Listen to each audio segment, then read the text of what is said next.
आपल्या इथं महाराष्ट्रात खूप असा बोलबाला होतो की बाहेरची लोक येऊन इथं कामं करतात, बाहेरची लोक येऊन म्हणजे युपी बिहारची लोक येऊन इथं कामं करतात. पुण्या मुंबईसाठी जी परिस्थिती निर्माण झाली ती आता सध्या आपल्या मराठवाड्यात पण व्हायला लागली आहे, की जसं की बिडकीनला गेलं किंवा शेंद्राला गेलं ते असं छोटं बिहार असल्यासारखंच वाटते की नॉर्थ इंडियनची लोक जी आहे ना तिथे जास्त आलेले दिसत आहेत. तर त्याचं हेच कारण आहे की आपल्या इथलची लोक कामं करत नाहीयेत त्याच्यामुळे. मग त्यांना या प्रवाहात आणण्यासाठी आपण काय सांगाल? बघ, आता समजा एखादा व्यक्ती त्याने जर करोडो रुपये तिथं टाकले तर तेव्हा तो उद्योग सुरू करणार आहे का नाही करणार आहे? हो, त्याला लेबर लागणार आहे का नाही लागणार आहे? तुम्हाला त्यांनी संधी दिली पण तुम्ही तिकडे जायला तयार नाही, तो काय करणार?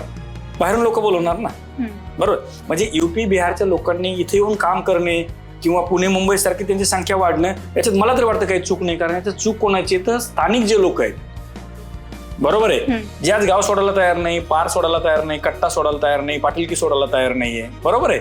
ह्या गोष्टी सोडायला तयार नाहीत ना.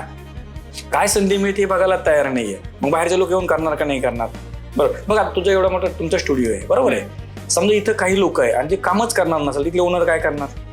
ऑब्विसली जे दुसऱ्याकडे ज्याला गरज आहे ते बोलवणार, हो. बरोबर आहे. मग आपण हे म्हणणं चुकीचं आहे की बाबा त्यांनाच बोलवलं, आम्हाला संधी नाहीये. आपण जर व्यवस्थित प्रॉपर काम केलं आणि त्या दिशेने केलं तर नक्कीच खूप सारी संधी आहे. 1 लाख लोकांना कामं मिळणार म्हणजे किती मोठी संधी विचार करतो.